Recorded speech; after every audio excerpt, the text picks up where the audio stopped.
सभी प्यारे दोस्तों का स्वागत है सार्थक कोचिंग क्लासेस में। जैसा कि दोस्तों आप सभी प्यारे साथियों को पता है, यूपी पुलिस कांस्टेबल 2024 की भर्तियों के लिए हमने एकलव्य सीरीज नाम से एक बैच स्टार्ट किया है, जिसकी क्लासेस 5 इस तारीख से स्टार्ट हो चुकी हैं।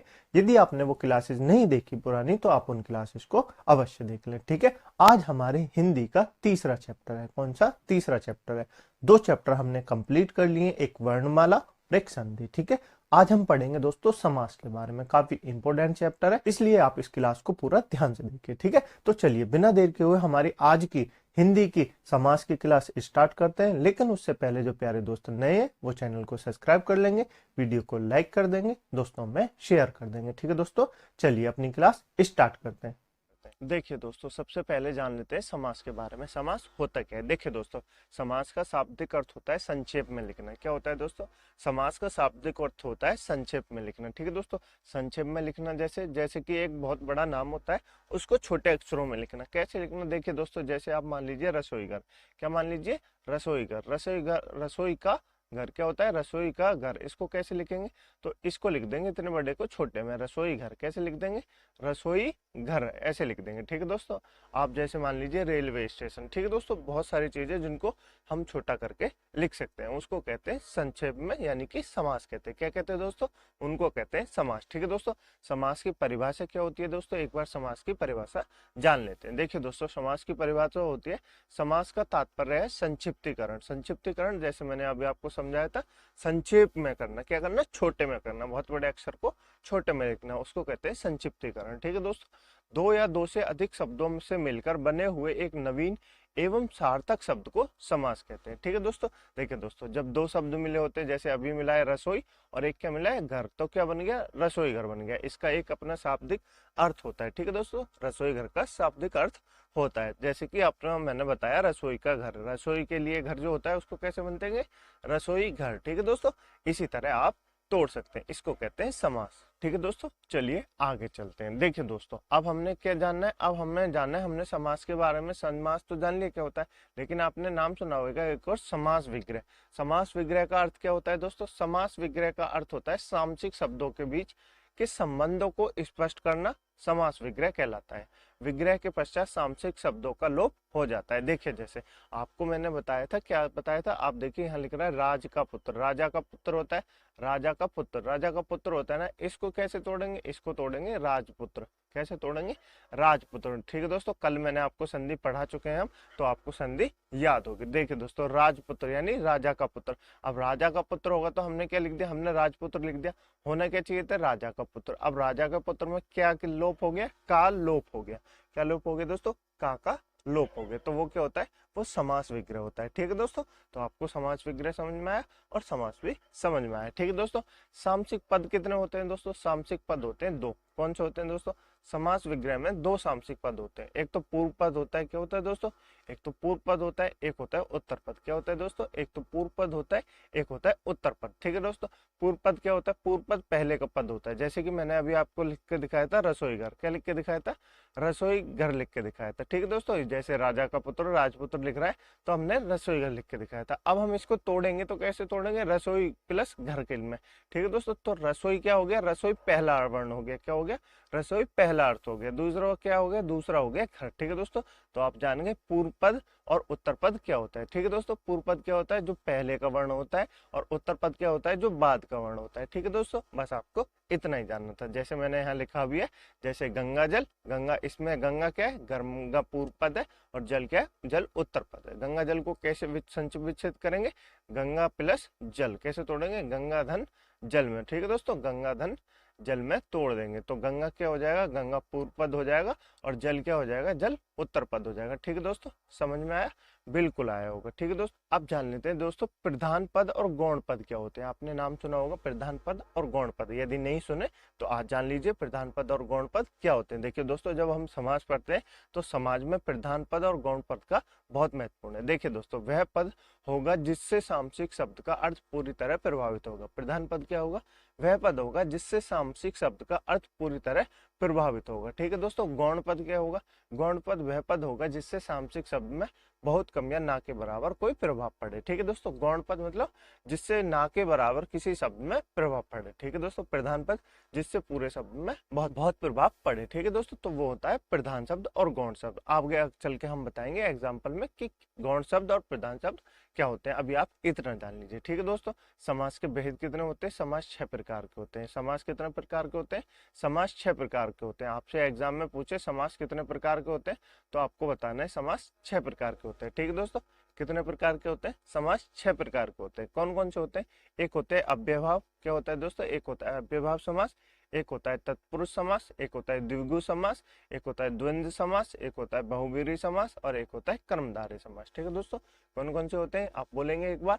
अव्ययभाव समास, तत्पुरुष समास, द्विगु समास, द्वंद्व समास, बहुव्रीहि समास और कर्मधारय समास। ठीक है दोस्तों, तो 6 प्रकार के समास होते हैं। देखिए दोस्तों, अव्ययभाव में पूर्व पद प्रधान होता है। क्या होता है? पूर्व पद प्रधान होता है। अब तो आपको ये पता है पूर्व पद क्या होता है। पूर्व पद और उत्तर पद मैंने आपको बता दी। पूर्व पद क्या होता है दोस्तों? पूर्व पद होता है पहले का पद, यानी कि अव्ययभाव में जो पहले का पद होता है वो प्रधान होता है। ठीक है दोस्तों, तत्पुरुष समास में क्या होता है? तत्पुरुष समास में उत्तर का पद प्रधान होता है, उत्तर पद प्रधान होता है, यानी कि लास्ट में जो पद होता है वो प्रधान होता है। ठीक है दोस्तों, द्विगु समास में क्या होता है? द्विगु समास में भी उत्तर पद प्रधान होता है। ठीक है दोस्तों, द्वंद्व समास में क्या होता है? द्वंद्व समास में पूर्व और उत्तर पद दोनों प्रधान होते हैं। ठीक है दोस्तों, बस अभी आपको इतना याद रखना है। आगे चल के मैं आपको बताऊंगा कैसे कैसे उत्तर पद और प्रधान पद होते हैं, उनको हमको पहचानना है। ठीक है दोस्तों, बहुव्रीहि समास में क्या होता है? बहुव्रीहि समास में पूर्व व उत्तर पद दोनों अप्रधान होते हैं। क्या होते हैं? दोनों अप्रधान होते हैं और गौण होते हैं। क्या होते हैं? गौण होते हैं। ठीक है दोस्तों, गौण जैसे अभी मैंने आपको बताया था वह पद जिससे सामसिक शब्द पर बहुत कम या ना के बराबर प्रभाव पड़े। ठीक है दोस्तों, वह होते हैं गौण शब्द। कर्मधारय समास का क्या होता है? कर्मधारय समास में उत्तर पद प्रधान होता है। क्या होता है दोस्तों? कर्मधारय समास में उत्तर पद प्रधान होता है। तो आपको समास समझ में आए क्या समास होता है? 6 प्रकार के समास होते हैं। ठीक है दोस्तों, कौन कौन से होते हैं? अव्ययभाव समास, तत्पुरुष समास, द्विगु समास, द्वंद्व समास, बहुव्रीहि समास, कर्मधारय समास। ठीक है दोस्तों, अव्ययभाव में कौन सा पद प्रधान होता है? पूर्व पद प्रधान होता है। तत्पुरुष समास में कौन सा पद प्रधान होता है? उत्तर पद प्रधान होता है। ठीक है दोस्तों, द्विगु समास में कौन सा पद प्रधान होता है? उत्तर पद प्रधान होता है। द्वंद्व समास में कौन सा शब्द प्रधान होता है? पूर्व व उत्तर पद दोनों प्रधान होते हैं। ठीक है दोस्तों, बहुव्रीहि समास में कौन सा पद प्रधान होता है? पूर्व व उत्तर पद दोनों अप्रधान होते हैं, यानी कि कोई भी शब्द प्रधान नहीं होता। ठीक है दोस्तों, कर्मधारय में कौन सा पद प्रधान होता है? उत्तर पद प्रधान होता है। ठीक है दोस्तों, समास के आपको भेद समझ में आए। मुझे उम्मीद है आपको समास के भेद समझ में आए होंगे। अब देखिए उनके बारे में जान लेते हैं कैसे कैसे होते हैं। देखिए आपके समास, अव्ययभाव समास क्या होता है? देखिए दोस्तों, अव्ययभाव समास की परिभाषा लिखी हुई है, जिस समास का पहला या पूर्व पद प्रधान हो और वह अव्ययभाव हो उसे क्या कहते हैं? अव्ययभाव समास कहते हैं। ठीक है दोस्तों, जैसे मैंने आपको बताया था पहला पद प्रधान हो, यानी कि ठीक है दोस्तों पूर्व पद प्रधान हो, उसको क्या कहते हैं? उसको कहते हैं अव्ययभाव समास। ठीक है दोस्तों, जैसे कि एक एग्जांपल देख लेते हैं। एक है यथामति। यथामति मतलब मति के अनुसार। क्या होता है?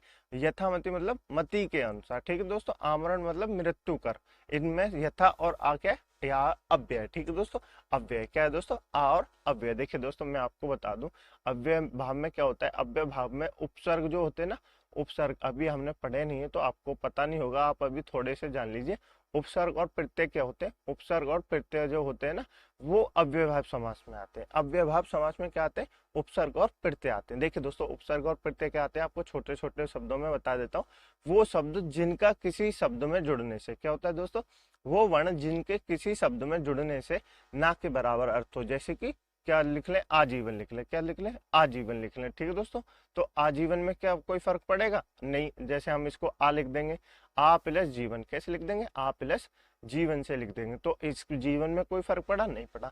इस आ में कोई फर्क पड़ा? नहीं पड़ा। ये अपने आप अलग है। देखिए दोस्तों, सर्ग प्रत्यय वो होते हैं जिनका अपना स्वयं का कोई अर्थ नहीं होता। ठीक है दोस्तों, तो आप इतना जान लीजिए। बाकी हम जब उपसर्ग और प्रत्यय पढ़ेंगे तो मैं आपको और डिटेल में बताऊंगा। ठीक है दोस्तों, तो अव्ययभाव समास में क्या होता है दोस्तों? अव्ययभाव समास में उपसर्ग और प्रत्यय लगे होते हैं। ठीक है दोस्तों, तो आप ये याद रखिएगा दोस्तों। जैसे कि देखिए दोस्तों, आजीवन में क्या लगा हुआ है? आजीवन में आ प्रत्यय लगा हुआ है। क्या लगा है दोस्तों? आ धन जीवन। कैसे बना हुआ है? आ धन जीवन से बना हुआ है। तो आ क्या लगा हुआ है?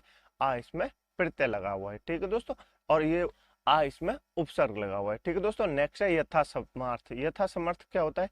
यथा समर्थ क्या होता है दोस्तों? यथा में क्या लगा हुआ है? यथा धन समर्थ। क्या लगा हुआ है दोस्तों? यथा धन सामर्थ्य। ठीक है दोस्तों, यथा धन सामर्थ्य लगा हुआ है, तो इसमें यथा क्या है, यथा एक उपसर्ग है। ठीक है दोस्तों, नेक्स्ट देखेंगे यथाशक्ति। यथाशक्ति में यथा क्या है, यथा एक उपसर्ग है, बाकी शक्ति का अपना सार्थक अर्थ है। ठीक है दोस्तों, यथा नेक्स्ट क्या है, यथा विधि। यथा विधि मतलब यथा धन विधि। क्या दोस्तों, यथा धन विधि। ठीक है दोस्तों, विधि का अपना रूप है और अयथा का कोई रूप नहीं होता। ठीक है दोस्तों, तो यथा क्या है, यथा एक उपसर्ग है। ठीक है दोस्तों, जैसे कि भरपेट। भरपेट क्या है, भरपेट में भर क्या है, भर एक उपसर्ग है। ठीक है दोस्तों, क्या है, भर एक उपसर्ग है। तो आपसे एग्जाम में ये बहुत पूछे जाते हैं, इसलिए आप इनको याद रखिएगा, जैसे भरपेट और बहुत सारे हो गए। ठीक है दोस्तों, नेक्स्ट है हर रोज। हर रोज क्या है, हर रोज में हर प्रत्यय और रोज क्या है, रोज अपना डेली का जो वर्क होता है वो होता है रोज। ठीक है दोस्तों, तो क्या हो गया, रोज हर एक प्रत्यय हो गया और रोज क्या हो गया, डेली का अर्थ। ठीक है दोस्तों, रोज का अपना सार्थक अर्थ होता है। नेक्स्ट क्या, नेक्स्ट देखिए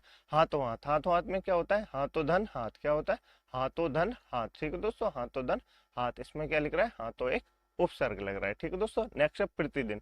प्रतिदिन में कौन सा उपसर्ग लग रहा है दोस्तों, प्रतिदिन में लग रहा है प्रतिधन।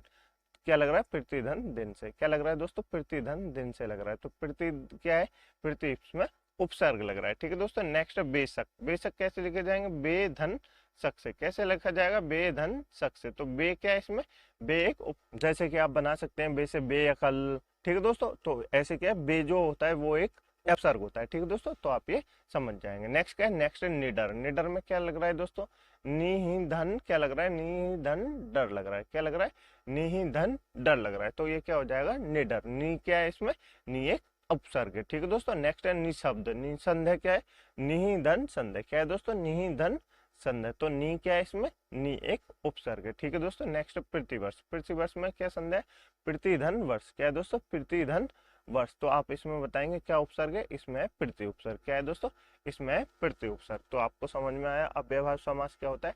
अव्ययभाव समास वह शब्द होता है जिसमें पूर्व पद प्रधान हो, अर्थात आपको ऐसे याद नहीं हो रहा तो आप ऐसे याद कर लीजिए। अव्ययभाव समास वह समास होता है जिसमें उपसर्ग और प्रत्यय का प्रयोग किया जाता है। ठीक है दोस्तों, वो क्या होता है, वो अव्ययभाव समास होता है। ठीक है दोस्तों, और उपसर्ग और प्रत्यय क्या होते हैं, उपसर्ग और प्रत्यय वो होते हैं जिनका अपना सार्थक अर्थ नहीं होता। ठीक है दोस्तों, आपको बस अभी के लिए इतना ही जानना था। ठीक है दोस्तों, अब पढ़ते हैं नेक्स्ट तत्पुरुष समास के बारे में। तत्पुरुष समास क्या होता है दोस्तों, तत्पुरुष समास होता है जिस समास का उत्तर पद प्रधान हो और पूर्व पद गौण हो, तो उसे क्या कहते हैं, उसे तत्पुरुष समास कहते हैं। ठीक है दोस्तों, इतना समझ में आया, नहीं आया देखिए दोस्तों एग्जाम्पल से समझ लेते हैं। जैसे कि तुलसीदास कृत। तुलसीदास कृत मतलब तुलसीदास द्वारा कृत। तुलसीदास द्वारा कृत क्या हो जाएगा दोस्तों, तुलसीदास कृत क्या हो जाएगा, तुलसीदास द्वारा कृत। देखिए दोस्तों, इसमें क्या प्रधान है, पहला पद प्रधान है। क्या प्रधान है, पहला पद प्रधान है। उसके बाद क्या है दोस्तों, उसके बाद पूर्व पद गौण है। ठीक है दोस्तों, तो आपको तत्पुरुष समझ में आया, नहीं आया कोई नहीं, अब हम आगे जान लेते हैं तो आपको आगे समझ में आ जाएगा।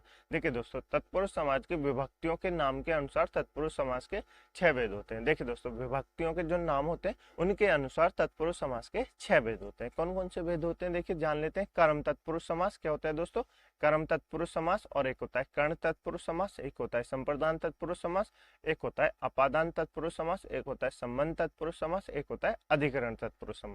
ठीक है दोस्तों, तो कितने समास होते हैं, कितने तत्पुरुष समास होते हैं, 6 प्रकार के तत्पुरुष समास होते हैं। इनकी विभक्ति क्या होती है, देखिए दोस्तों, कर्म की क्या होती है, कर्म की को विभक्ति होती है। क्या होती है दोस्तों, ये लिख रही विभक्ति, कर्म की क्या विभक्ति होती है, कर्म की विभक्ति को होती है। यानी कि आपको जिस शब्द में भी को टूटता हुआ मिले, ठीक है दोस्तों, तो वो क्या हो जाएगा, वो हो जाएगा कर्म तत्पुरुष समास। ठीक है दोस्तों, करण तत्पुरुष समास की क्या विभक्ति है, करण तत्पुरुष समास की विभक्ति है से के द्वारा। क्या है दोस्तों, से के द्वारा, यानी कि जब किसी साधन को दर्शाया गया है, जैसे किसी काम को करने के लिए साधन लगता है, उसको दर्शाया जाता है, तो उसकी करण की विभक्ति क्या होती है, करण की विभक्ति होती है यस से या के द्वारा। जैसे कि मैं आप किससे लिख रहा हूं, मैं लिख रहा हूं पेन से, यानी कि पेन के द्वारा लिख रहा हूं मैं। ठीक है दोस्तों, तो संप्रदान तत्पुरुष समास की क्या विभक्ति होती है, संप्रदान तत्पुरुष समास की विभक्ति होती है के लिए। क्या होता है दोस्तों, के लिए। जैसे कि राजा ने भिखारी के लिए वस्त्र दिए, क्या दिए, राजा ने भिखारी के लिए वस्त्र दिए, तो क्या हो जाएगा, संप्रदान तत्पुरुष। ठीक है दोस्तों, अपादान तत्पुरुष क्या होता है दोस्तों, अपादान तत्पुरुष होता है अलगाव। क्या होता है दोस्तों, से या अलगाव। क्या होता है दोस्तों, से या अलगाव होता है। देखिए दोस्तों, से तत्पुरुष समास करण की भी होती है विभक्ति, क्या होती है दोस्तों, करण की भी विभक्ति से होती है, और किसकी, अपादान की विभक्ति भी से होती है। तो इसमें अलगाव क्या है दोस्तों, इसमें अलगाव होता है, उसमें होता है साधन को दर्शाया जाता है। जब किसी काम को किया जाता है तो करण तत्पुरुष समास में साधन को दर्शाया जाता है, लेकिन अपादान तत्पुरुष समास में क्या दर्शाया जाता है, अपादान तत्पुरुष समास में अलगाव दर्शाया जाता है। क्या दर्शाया जाता है, अपादान तत्पुरुष समास में अलगाव को दर्शाया जाता है। ठीक है दोस्तों, अलगाव जैसे कि अलग होना, जैसे कि क्या, जैसे कि दोस्तों ऋण मुक्त। क्या होता है दोस्तों, ऋण मुक्त। ऋण मुक्त अर्थात ऋण से मुक्त। क्या होता है दोस्तों, ऋण से मुक्त, यानी कि ऋण उससे अलग हो गया। क्या हो गया दोस्तों, ऋण उससे अलग हो गया, तो उसको क्या कहेंगे, उसको अपादान तत्पुरुष समास कहेंगे। ठीक है दोस्तों, संबंध तत्पुरुष समास क्या होता है, संबंध तत्पुरुष समास होता है का के की। क्या होता है दोस्तों, का के की क्या होता है, संबंध तत्पुरुष समास होता है। जैसे कि राजा की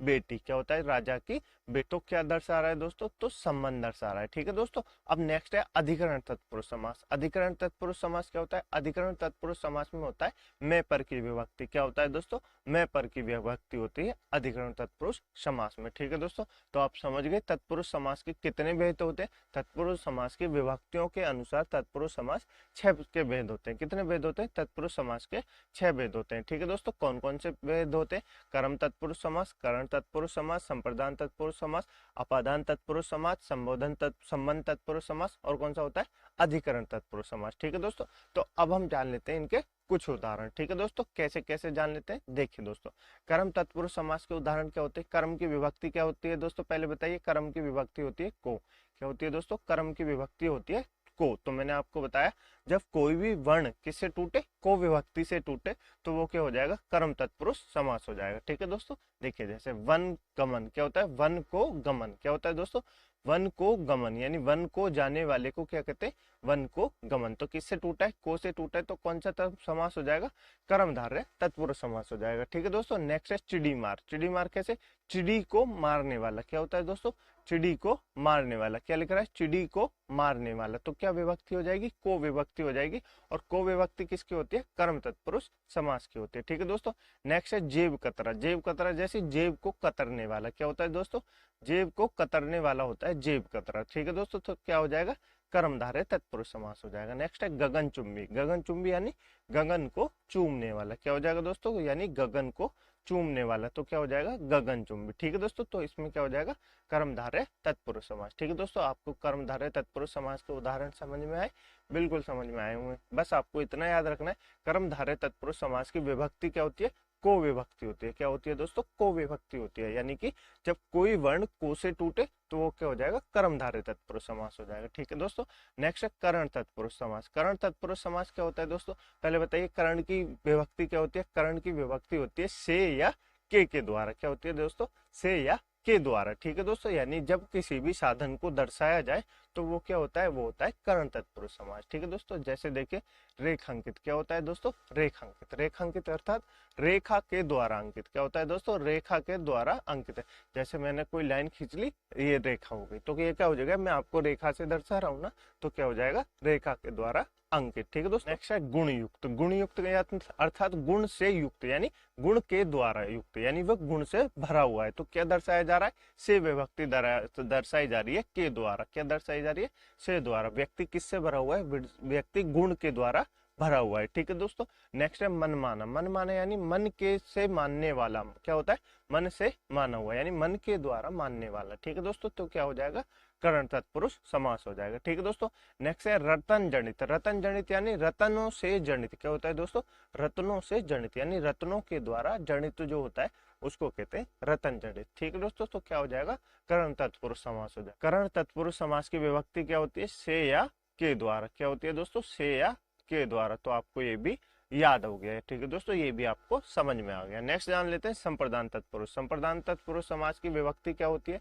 मैंने आपको बताया था, बताइए जरा दोस्तों। संप्रदान तत्पुरुष समास की विभक्ति होती है के लिए। क्या होती है दोस्तों, के लिए। क्या होती है दोस्तों, के लिए होती है संप्रदान तत्पुरुष समास की विभक्ति। ठीक है दोस्तों, जैसे कि देखते हैं गुरु दक्षिणा। क्या होती है दोस्तों, गुरु दक्षिणा। क्या होती है दोस्तों, गुरु दक्षिणा, यानी गुरु के लिए दक्षिणा। क्या होती है दोस्तों, गुरु के लिए दक्षिणा। क्या होती है, गुरु के लिए दक्षिणा। तो ये क्या हो जाएगा, संप्रदान तत्पुरुष। गुरु की अपनी दक्षिणा नहीं होती, गुरु के लिए दक्षिणा होती है। क्या होती है दोस्तों, गुरु के लिए दक्षिणा होती है। तो ये क्या हो जाएगा, ये संप्रदान तत्पुरुष हो जाएगा। ठीक है दोस्तों, जैसे नेक्स्ट मैंने आपको पहले ही बताया था रसोई घर, तो रसोई घर रसोई का घर नहीं होता, रसोई के लिए घर क्या होता है दोस्तों, रसोई के लिए जो घर होता है उसको कहते हैं रसोई घर। ठीक है दोस्तों, तो ये दोस्तों तो इसमें क्या हो जाएगा, इसमें हो जाएगा संप्रदान तत्पुरुष। ठीक है दोस्तों, नेक्स्ट चलते हैं। नेक्स्ट है गौशाला। गौशाला क्या होती है, गाय की अपनी शाला नहीं होती, क्या दोस्तों, गाय की अपनी शाला नहीं होती, गायों के लिए शाला होती है। क्या होती है दोस्तों, गायों के लिए शाला होती है गौशाला। ठीक है दोस्तों, तो इसमें कौन सा तत्व समास हो जाएगा, संप्रदान तत्पुरुष समास। ठीक है दोस्तों, नेक्स्ट है रणभूमि। रणभूमि क्या होती है, रण के लिए भूमि। क्या होती है दोस्तों, रण के लिए भूमि, रण की अपनी भूमि नहीं होती, क्या होती है, रण के लिए भूमि होती है, जहाँ पे युद्ध लड़ा जाता है उसको कहते हैं रणभूमि। ठीक है दोस्तों, यानी युद्ध करने के लिए जो भूमि होती है उसको कहते हैं रणभूमि। तो इसमें कौन सा समास हो जाएगा, संप्रदान तत्पुरुष समास। ठीक है दोस्तों, नेक्स्ट है विद्यालय। विद्यालय अर्थात विद्या के लिए आल्य। क्या होती है दोस्तों, विद्या के लिए आल्य, विद्या का अपना आल्य नहीं होता। ठीक है दोस्तों, जब आप इनकी विभक्ति करना सीखेंगे तो आपको समझ में आएगा कि इनमें कौन सा समास है। ठीक है दोस्तों, विद्यालय में क्या होता है, विद्या के लिए जो आल्य होता है उसको कहते हैं विद्यालय। ठीक है दोस्तों, तो इसमें क्या हो जाएगा, संप्रदान तत्पुरुष समास हो जाएगा। ठीक है दोस्तों, चलिए आगे चलते हैं, नेक्स्ट जान लेते हैं अपादान तत्पुरुष समास के बारे में।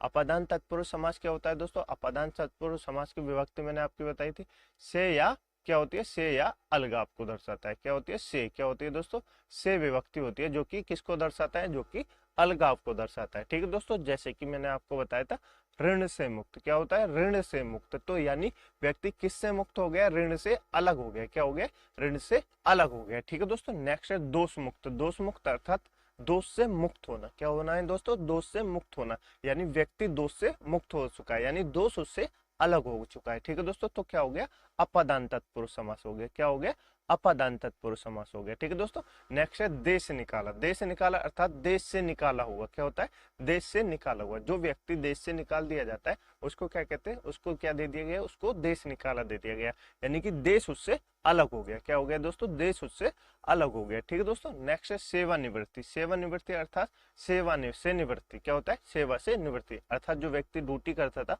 उसको क्या हो गया, उसको सेवानिवृत्ति मिल गई, यानी ड्यूटी उससे अलग हो गई है। ठीक है दोस्तों, नेक्स्ट है बंधु मुक्त। बंधन मुक्त क्या होता है, जो बंधन से मुक्त होता है। क्या होता है दोस्तों, एक तो बंधन युक्त होता है, एक होता है बंधन से मुक्त। तो क्या हो गया, बंधन से मुक्त हो गया, यानी बंधनों से वो अलग है, तो क्या हो गया, अपादान तत्पुरुष समास हो गया। ठीक है दोस्तों, नेक्स्ट है संबंध तत्पुरुष समास। संबंध तत्पुरुष समास क्या होता है दोस्तों, संबंध तत्पुरुष समास की विभक्ति क्या होती है, पहले बताइए दोस्तों, संबंध की विभक्ति क्या होती है, का के की। क्या होती है दोस्तों, का के की होती है। क्या होती है, का के की। मुझे उम्मीद है आपको ये सब याद होंगे। ठीक है दोस्तों, अब देखिए संबंध तत्पुरुष समास में क्या होता है, देखिए दोस्तों, देशवासी। क्या होता है, देशवासी, यानी देश का वासी। क्या होता है दोस्तों, देश का वासी। तो क्या दर्शाया जा रहा है, संबंध दर्शाया जा रहा है, वो क्या व्यक्ति, वो देश का वासी है, यानी देश का रहने वाला व्यक्ति है, तो क्या दर्शाया जा रहा है, उसका संबंध दर्शाया जा रहा है। ठीक है दोस्तों, राष्ट्रपति। राष्ट्रपति क्या होता है दोस्तों, राष्ट्र का जो पति होता है उसको कहते हैं राष्ट्रपति। ठीक है दोस्तों, तो क्या दर्शाया जा रहा है, संबंध दर्शाया जा रहा है। क्या दर्शाया जा रहा है, संबंध दर्शाया जा रहा है।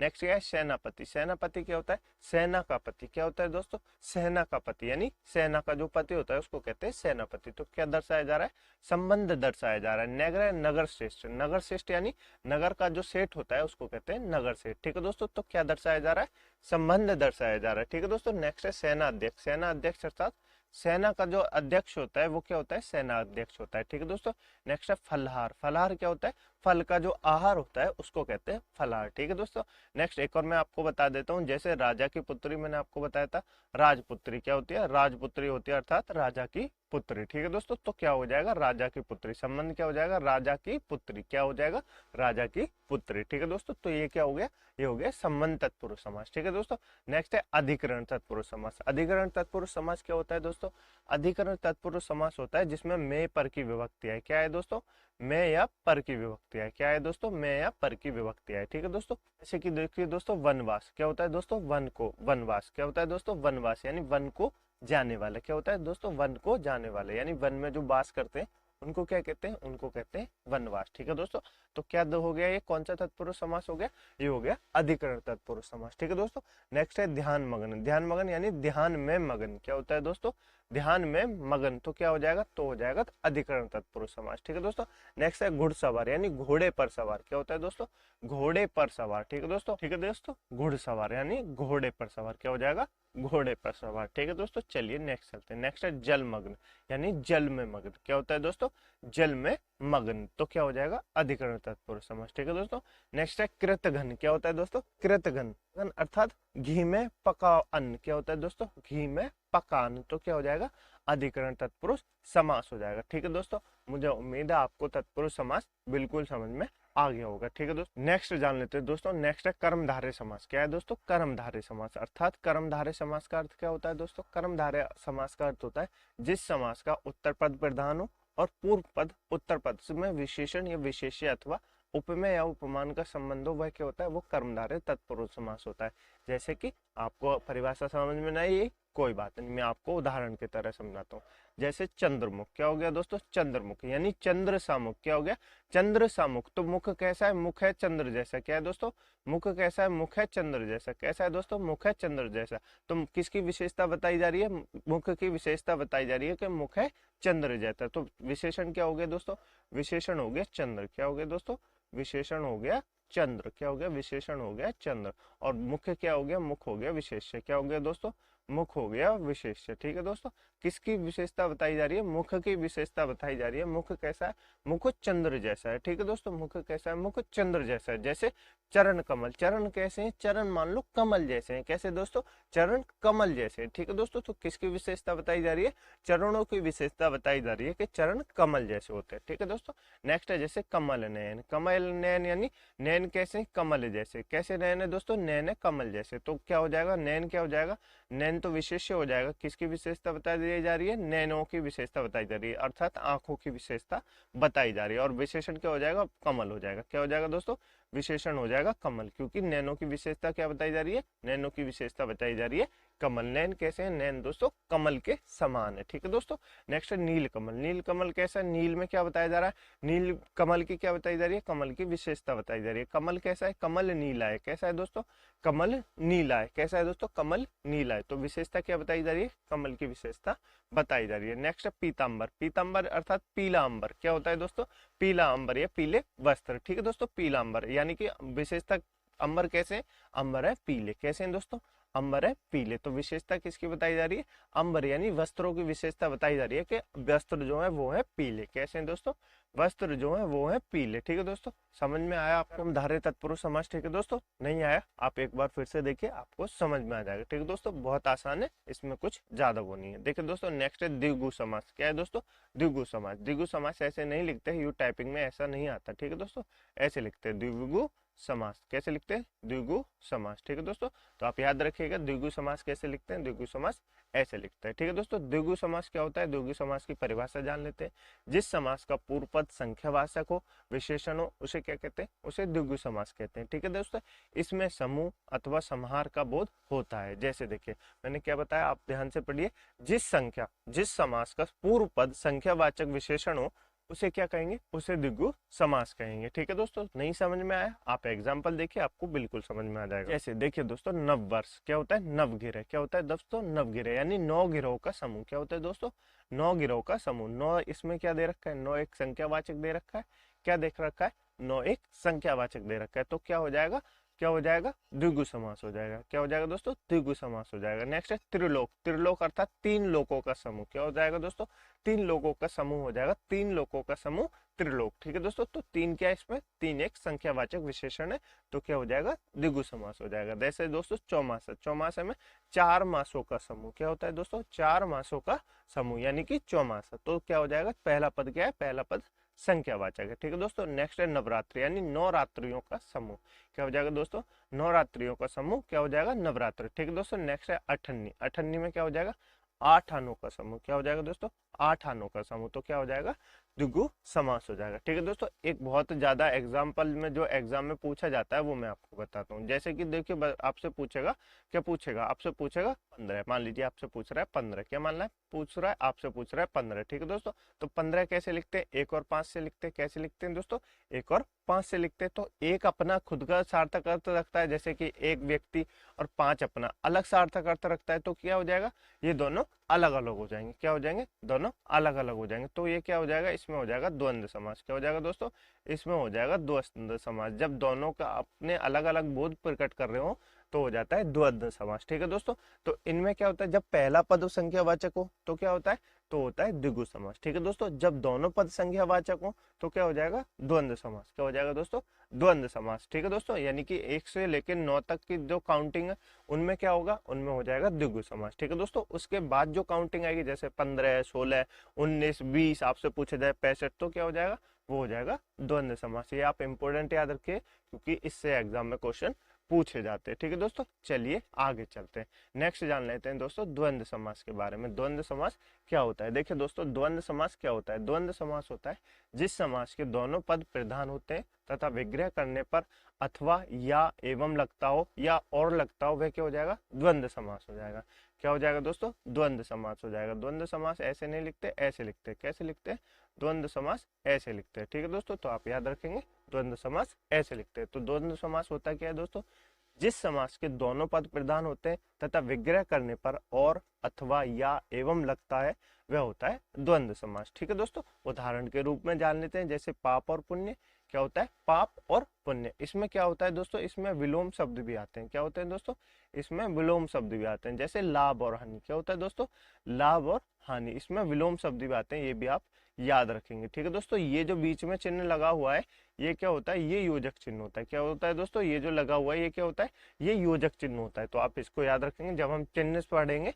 ठीक है दोस्तों, तो उसमें जानेंगे ये कौन सा चिन्ह है, ये योजक चिन्ह है। ठीक है दोस्तों, पाप और पुण्य, इसमें क्या विभक्ति आ रही है, और आ रही है। ठीक है दोस्तों, तो क्या हो जाएगा, द्वंद्व समास हो जाएगा। ठीक है दोस्तों, नेक्स्ट है अन्न जल। अन्न जल क्या हो जाएगा, अन्न और जल। क्या हो जाएगा दोस्तों, अन्न और जल। ठीक है दोस्तों, नेक्स्ट है सीताराम। सीताराम क्या हो जाएगा, सीता और राम के बारे में बताया जा रहा है। ठीक है दोस्तों, नेक्स्ट है खरा खोटा। खरा खोटा यानी ये तो अपने वो है खरा और खोटा। ठीक है दोस्तों, नेक्स्ट है ऊंच नीच। ऊंच नीच, ऊंच और नीच। नेक्स्ट है राधा कृष्ण। राधा कृष्ण क्या है, राधा और कृष्ण। ठीक है दोस्तों, देखिए दोस्तों मैं आपको एक और वो बता देता हूँ, जैसे कि आप लिखे देवासुर। क्या लिखेंगे, देवासुर लिखेंगे। क्या लिखेंगे दोस्तों, देवासुर। इसमें कौन सा समास है बताइए जरा दोस्तों, इसमें भी द्वंद्व समास है। कौन सा समास है दोस्तों, इसमें भी द्वंद्व समास है। कैसे द्वंद्व समास है, देखिए दोस्तों जब आप इसकी विभक्ति करेंगे तो कैसे करेंगे, देवधन, कैसे करेंगे, देवधन असुर से। कैसे करेंगे, देवधन असुर से करेंगे देश के। ठीक है दोस्तों, तो देव क्या होते हैं, देव अलग होते हैं, और असुर क्या होते हैं, असुर अलग होते हैं। तो इसमें कौन सा समास हो जाएगा, इसमें भी द्वंद्व समास हो जाएगा। ठीक है दोस्तों, तो आपको ये भी याद रखना है। चलिए आगे चलते हैं, नेक्स्ट जान लेते हैं। नेक्स्ट कौन सा है, बहुब्रीहि समास। बहुब्रीहि समास क्या होता है दोस्तों, बहुब्रीहि समास होता है जिस समास के दोनों पद अप्रधान हो और समस्त पद के अर्थ के अतिरिक्त कोई सांकेतिक अर्थ प्रदान हो, उसे कहते हैं बहुब्रीहि समास। देखिए दोस्तों नहीं समझ में आया, मैं आपको बताता हूँ सिंपल लैंग्वेज में। जब दो अर्थ हो और दोनों अप्रधान हो और उनसे किसी तीसरे व्यक्ति का अर्थ प्रकट होता हो तो उसे क्या कहते हैं, उसे कहते हैं बहुब्रीहि समास। क्या कहते हैं, बहुब्रीहि समास। नहीं समझ में आया, देखिए दोस्तों आपको एक उदाहरण बताता हूँ, जैसे कि लंबोदर। क्या होता है दोस्तों, लंबोदर होता है। लंबोदर हम किसको कहते हैं, आप सभी को पता है, पता है। तो अब इसमें नाम तो बताने की जरूरत नहीं है कि लंबोदर किसको कहते हैं। अर्थात लंबोदर का अर्थ होता है उदर, यानी पेट जिसका बड़ा हो। क्या हो दोस्तों, पेट जिसका लंबा हो। तो आपको पता है लंबोदर कौन है, सबको पता है, तो बताने की जरूरत नहीं है। तो इससे क्या हो रहा है, लंबोदर का अपना सार्थक अर्थ है। और ये किसके बारे में बता रहा है, ये गणेश जी के बारे में बता रहा है। किसके बारे में बता रहा है, ये गणेश जी के बारे में बता रहा है। तो ये किसका अर्थ दे रहा है, ये किसी तीसरे व्यक्ति का अर्थ दे रहा है। ठीक है दोस्तों, तो ये क्या हो जाएगा, ये हो जाएगा बहुब्रीहि समास। यही होता है बहुब्रीहि समास। जैसे देखते हो उदाहरण जान लेते हैं, दशानन। दशानन यानी 10 हैं जिसके आनन, यानी 10 मुख जिसके हैं, उसको क्या है, वो है रावण। क्या है दोस्तों, रावण। तो रावण के बारे में बताया जा रहा है कि उसके 10 मुख हैं। वो क्या है, 10 मुख, उसका उपनाम है दशानन। ठीक है दोस्तों, नेक्स्ट है नीलकंठ। नीलकंठ किसको कहते हैं, आप सबको पता है, नीलकंठ कहते हैं शिव जी को। ठीक है दोस्तों, नीला है कंठ जिसका अर्थात शिव। क्या है दोस्तों, नीला है कंठ जिसका अर्थात शिव। नेक्स्ट है दोस्तों सुलोचना। सुलोचना अर्थात सुंदर है लोचन जिसके। क्या दोस्तों, सुंदर है लोचन जिसके, अर्थात मेघनाथ की पत्नी। क्या है दोस्तों, अर्थात मेघनाथ की पत्नी को कहते हैं सुलोचना। ठीक है दोस्तों, नेक्स्ट है पीतांबर। पीतांबर अर्थात पीले हैं अंबर, यानी पीले हैं वस्त्र जिसके, वो क्या हो जाएगा, वो हो जाएंगे श्री कृष्ण, या उनको कहते हैं विष्णु जी। क्या कहते हैं, उनको कहते हैं विष्णु जी। ठीक है दोस्तों, तो आप याद रखेंगे पीतांबर। नेक्स्ट है लंबोदर, जो मैंने आपको बता दिया, लंबा है उदर जिसका, अर्थात गणेश जी। ठीक है दोस्तों। नेक्स्ट है श्वेतांबर।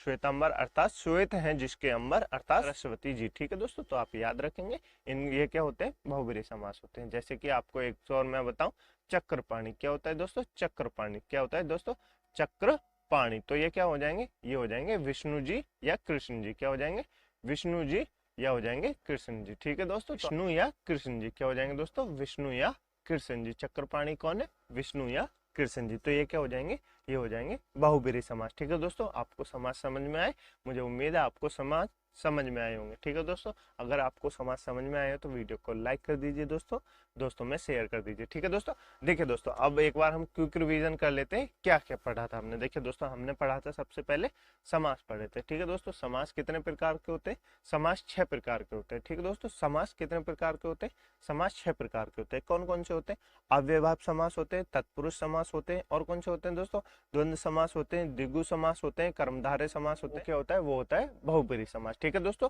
तो आपको समास कंप्लीट समझ में आ गए होंगे। समास 6 प्रकार के होते हैं, मैंने आपको संपूर्ण करा दिए। ठीक है दोस्तों, अब हम कुछ क्वेश्चन सॉल्व कर लेते हैं जो एग्जाम में क्वेश्चन पूछे जाते हैं। क्या क्या पूछे जाते हैं, देखिए दोस्तों, अपना पहला क्वेश्चन है पूर्व पद संख्यावाची शब्द होता है किसमें, किस समास में, किस समास में दोस्तों पूर्व पद जो होता है वो संख्यावाची शब्द होता है, बताइए जरा दोस्तों। देखिए दोस्तों, मैंने आपको क्या बताया था, द्विगु समास में क्या होता है दोस्तों, द्विगु समास में पूर्व पद जो होता है वो क्या होता है, वो संख्यावाची होता है। क्या होता है दोस्तों, वो संख्यावाची होता है। ठीक है दोस्तों, अव्ययभाव में क्या होता है, अव्ययभाव में उपसर्ग होता है। क्या होता है, उपसर्ग और प्रत्यय होते हैं। ठीक है दोस्तों, द्वंद्व समास में क्या होता है, द्वंद्व समास में योजक चिन्ह होता है और जिसमें दोनों पद प्रधान होते हैं। ठीक है दोस्तों, उसके बाद क्या होता है, कर्मधारय तत्पुरुष समास।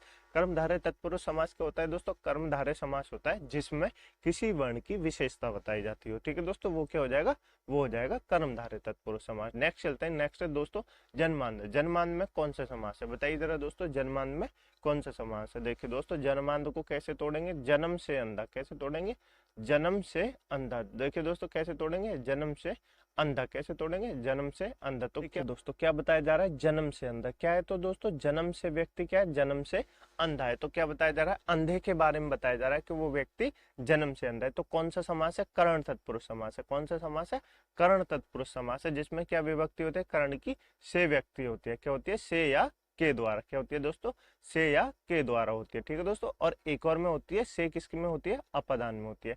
से किस में होती है, अपदान में होती है। उसमें क्या दर्शाया जाता है, उसमें अलगाव दर्शाया जा रहा है। इसमें अलगाव तो दर्शाया नहीं जा रहा, तो क्या हो जाएगा, कर्ण तत्पुरुष समास हो जाएगा। तो कौन सा ऑप्शन है, ऑप्शन नंबर ए हमारा बिल्कुल सही आंसर हो जाएगा। ठीक है दोस्तों, नेक्स्ट है यथास्थान। यथास्थान का सामसिक शब्द का विग्रह होगा दोस्तों, यथास्थान का शब्द विग्रह होगा वो क्या होगा, बताइए जरा दोस्तों। वीडियो को पॉज कीजिए, क्वेश्चन को सॉल्व कीजिए। ठीक है, यथास्थान यानी स्थान के अनुसार। क्या होगा दोस्तों, स्थान के अनुसार। यथा का अर्थ होता है अनुसार। क्या होता है दोस्तों, यथा का अर्थ होता है अनुसार। तो क्या हो जाएगा, स्थान के अनुसार। ठीक है दोस्तों, चलिए नेक्स्ट चलते हैं। नेक्स्ट दोस्तों, ये आपके लिए होमवर्क का क्वेश्चन है दोस्तों, इसका आंसर कमेंट बॉक्स में आपको बताना है। ठीक है दोस्तों, इसका आंसर आपको कमेंट बॉक्स में जरूर बताना है। मुझे उम्मीद है आपको क्लास अच्छी लगी होगी। यदि आपको क्लास अच्छी लगी तो वीडियो को लाइक कर दें, दोस्तों में शेयर कर दें और कमेंट करके हमें उसका आंसर जरूर बताएं। ठीक है दोस्तों, इस क्लास की पीडीएफ डाउनलोड करने के लिए आप हमारे टेलीग्राम ग्रुप को ज्वाइन कर सकते हैं दोस्तों, जिसकी लिंक मैंने आपको नीचे डिस्क्रिप्शन में दे दी है। ठीक है दोस्तों, मुझे उम्मीद है आपको ये क्लास